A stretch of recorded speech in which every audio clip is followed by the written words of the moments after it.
도서 When God Becomes a Drug에서 한 흑수저 엮이는 가정 출신 조이스 이야기가 나옵니다. 가족 안에 어떤 문제가 발생하면 조이스는 아이들이나 아픈 부모를 돌보기 위해 자신의 일을 포기합니다.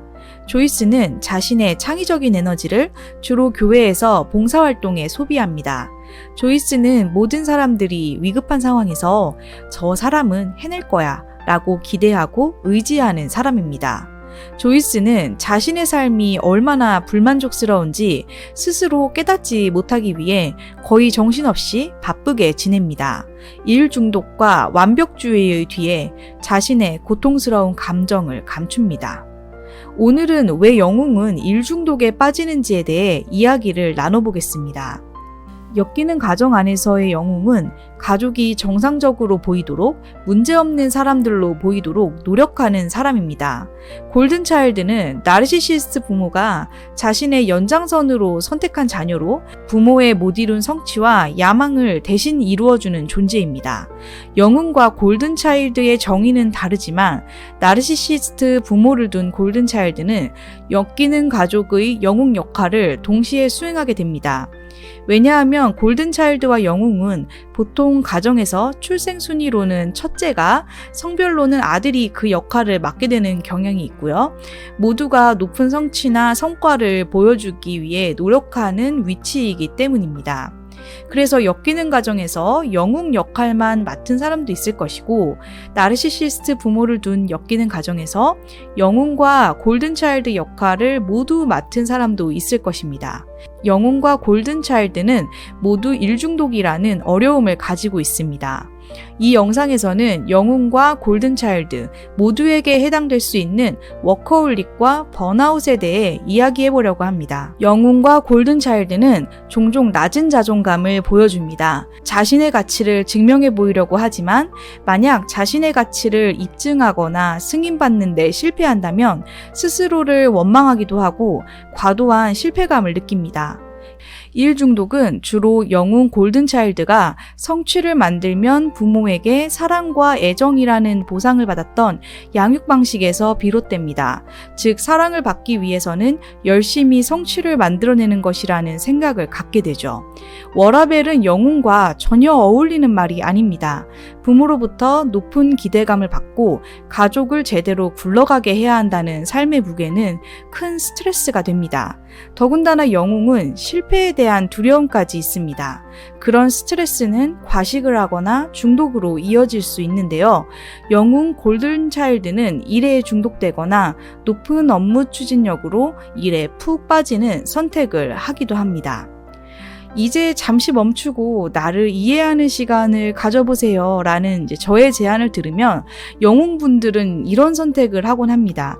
몇 개월 안에 꽤 많은 양의 각종 심리 자격증을 취득하시는 거죠. 그러니까 항상 공부를 하거나 일을 하는 식으로 접근을 합니다. 그것 외에 다른 방법, 예를 들어서 신나게 일탈을 즐기거나 화끈하게 놀아본다거나 무모한 도전을 한다든지 이런 걸 쉽게 생각해내지 못하고 도전하지 못합니다.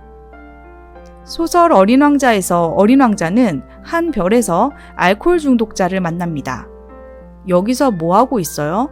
어린 왕자는 빈 술병과 새 술병이 쌓인 상자 앞에 조용히 앉아있는 술주정뱅이를 발견하고 물었다.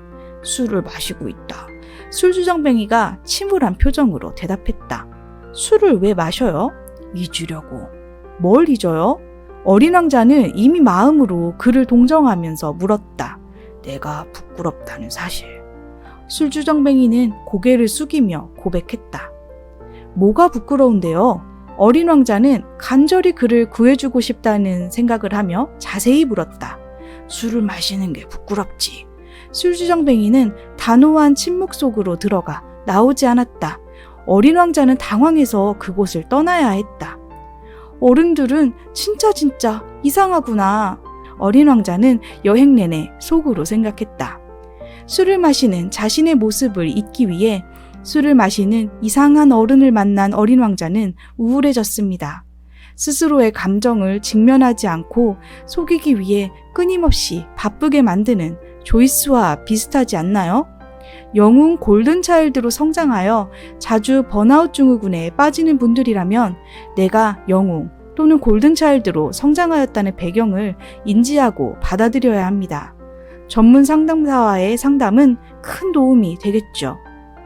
그리고 완벽주의와 이상적인 기준을 따르지 않아도 됩니다. 사실 이런 목표들은 비현실적인 기준입니다. 다른 사람들로부터 인정받는 것이 아니라 내가 진짜 행복해지는 것이 중요한 것입니다. 새로운 취미를 가지며 삶의 작은 행복을 발견하는 것이 중요한 것 같습니다. 성취는 큰 기쁨을 줍니다.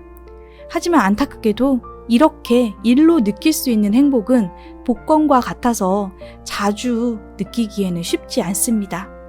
하지만 내가 지금 누릴 수 있는 작은 행복을 자주자주 누리는 것은 확실하게 누릴 수 있는 것들입니다. 저는 평소에 반찬 가게에서 사온 반찬이나 계란 후라이 정도를 해 먹었었는데요. 지난 주말에는 밥을 먹는데 기분 좋게 먹고 싶다는 생각이 들더라고요. 그래서 이제 무거워서 잘 쓰지 않는 그릇들도 꺼내고 신경 써서 장을 봐서 밥도 먹었습니다. 별건 아닌데 이왕이면 이제 그릇에 담아서 간식을 먹기도 하고요. 매일매일 소소한 행복을 몇십 분씩 누리는데 참 좋습니다. 화려한 정원을 꿈꾸며 계속해서 노가다를 하는 건 그 정원이 완성되어야 누릴 수 있죠. 길가에 아스팔트를 뚫고 나온 민들레를 발견하며 행복해하는 건 지금 내가 누릴 수 있는 작은 행복입니다. 저도 쉽진 않지만 의식적으로 노력하고 행복을 미래로 지연시키고 현재의 불행을 견디는 것이 아니라 지금 이 순간에도 누릴 수 있는 아주 작은 행복들을 더 자주 누리려고 합니다. 모두들 일상의 작은 행복 많이 누리시길 바랍니다. 감사합니다.